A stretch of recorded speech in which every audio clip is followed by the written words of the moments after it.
hassasiyeti var. Evet. Aynı zamanda yapay zeka destekli bir mikrofonu var. Evet. İnanamazsın. Çocuğun sesini alıyor, analiz ediyor. O sırada bak, çocuğun gazı mı var? Altına mı yapmış? Karnı mı aç? Muhalefete mi kızgın? Hepsini söylüyor.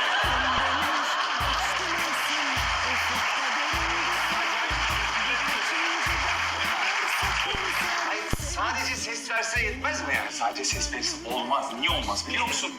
Çünkü çocuk döndü diyelim, yastığa ağzı denk geldi. Ne olacak o zaman? Ay Allah korusun Allah korusun. Alıyorsun CE'yi. Alıyorsun CE'yi. Hemen. Ozan hemen sar oğlum, hemen sar. Tamam. Bize ne olur bu şimdi acaba? Sen merak etme, ben sana gel şuraya bir şey soracağım. Ya sende pompa var mı? Vallahi bir süre yok gibi. Ya süt pompasından bahsediyorum. Tamam süt pompası diyoruz biz de kardeşim. Sen ne anladın ya? Süt pompası. Evet. Aynen süt pompası. Yenge bak şimdi sen doğum yaptıktan sonra vücudun süt verecek tamam mı? Her zaman bebek bunu ememez. Ne yapacağız? Bizim bunu sağmamız lazım. Yoksa heba olur. Göster hemen pompayı. Pompei 4000. Aynen bu. Kral bu acayip bir pompa. Belli. Hemen bunu pompalıyorsun kral. Sütü depoluyorsun değil mi? İstersen bebeğini yedir, istersen sütlaç yap. Yok canım.